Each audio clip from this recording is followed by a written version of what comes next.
Assalamualaikum warahmatullahi wabarakatuh. Perkenalkan, nama saya Laskani Safaradila dari Prodi D3 Teknik Elektromedik semester 5 dengan NIM P27838018035. Di sini saya akan menjelaskan tentang monitoring tetesan sharing pump berbasis wireless.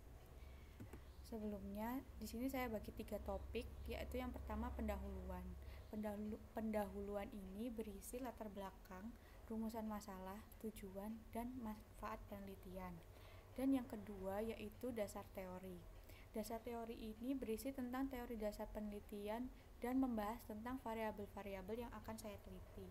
Dan yang ketiga yaitu metodologi.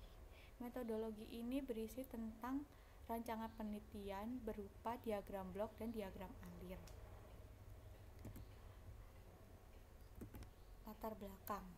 Latar belakang penelitiannya ini yaitu sharing pump merupakan peralatan medis yang digunakan untuk memberikan suatu cairan yang pekat yang diinjeksikan ke dalam tubuh pasien dalam jumlah tertentu melalui vena. Fungsi sharing pump sendiri yaitu untuk mengatur jumlah cairan yang masuk ke dalam sirkulasi darah melalui vena. Cara kerja alat ini menggunakan sistem pemompaan secara otomatis untuk mendorong sharing yang dilakukan secara terus-menerus dalam jangka waktu tertentu ke dalam tubuh pasien, menurut Krisdianto tahun 2014. Pada penelitian sebelumnya oleh Faizatul Roshidah yaitu monitoring tetesan infuse pump dan sharing pump ini berbasis PC, dan pada penelitian saya akan saya ubah menjadi berbasis wireless dan hanya menggunakan sharing pump. Tujuan penelitian ini saya bagi menjadi dua. Yang pertama yaitu tujuan umum dan yang kedua tujuan khusus. Tujuan umumnya yaitu dibuatnya alat monitoring tetesan sharing pump berbasis wireless.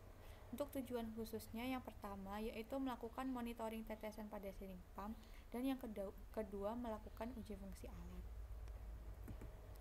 Manfaat penelitian ini dibagi menjadi dua, yaitu yang pertama manfaat teoritis dan praktis. Manfaat teoritisnya yaitu diharapkan dapat meningkatkan pengetahuan mahasiswa teknik elektromedik di bidang alat life support. Untuk manfaat praktisnya yang pertama yaitu memudahkan para medis atau operator dalam melaksanakan tugas. Yang kedua, membantu dan mempermudah perawat dalam mengawasi flow rate pada sharing pump yang masuk ke dalam tubuh pasien. Dasar teori. Yang pertama saya akan jelaskan yaitu mengenai sistem peredaran darah. Sistem sirkulasi dibangun oleh darah sebagai medium transportasi tempat bahan-bahan yang akan dilarutkan atau diendapkan. Pembuluh darah yang berfungsi sebagai saluran untuk mengarahkan dan mendistribusikan darah dari jantung ke seluruh tubuh dan mengembalikannya ke jantung. Dan jantung ini berfungsi memompa darah agar mengalir ke seluruh jaringan tubuh.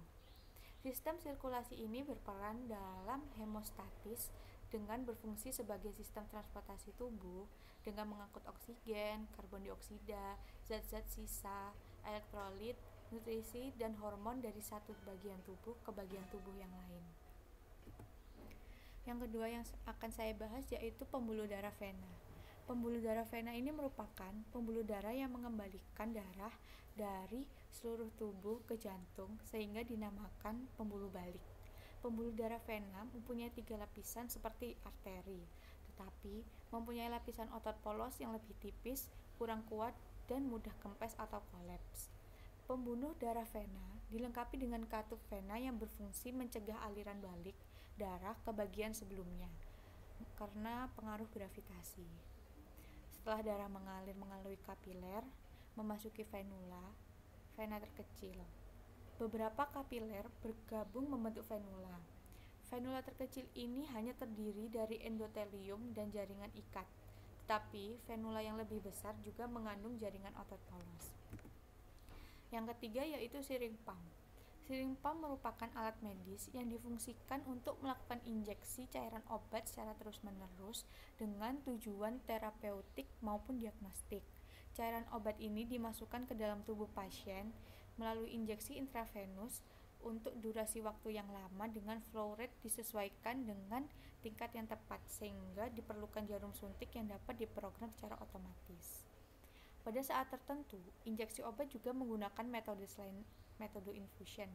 melainkan dengan metode epidural kontinu atau epidural bolus. Metode ini adalah tindakan injeksi obat secara langsung, tetapi terkontrol dan dengan kecepatan tertentu, namun cara pemberian obatnya tidak dilakukan secara otomatis. Yang ketiga yaitu metodologi. Yang pertama yaitu diagram blok.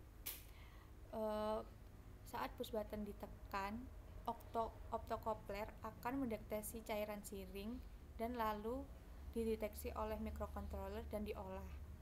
Lalu microcontroller mengolah driver motornya dan driver motor menjalankan motor untuk mendorong alat siring melakukan tetesan cairan pada siring pump. Dan modul Wi-Fi ini dikelola oleh microcontroller untuk mendeteksi Wi-Fi yang ada di sekitar kita. Nah, dari Wi-Fi itu nanti masuk ke Android dan lalu program yang sebelumnya didesain akan diolah oleh Android dan nantinya akan memonitoring volume tetesan pada siring pump tersebut. Untuk diagram alirnya yaitu saat di start nanti akan melakukan inisialisasi. Lalu optokopler akan mendeteksi cairan pada siring pump dan setelah selesai mendeteksi itu, motornya akan bekerja untuk mendorong alat siring tersebut. Lalu wireless mengirim data ke HP Android dan proses selesai. Sekian presentasi dari saya, kurang lebihnya mohon maaf. Wassalamualaikum warahmatullahi wabarakatuh.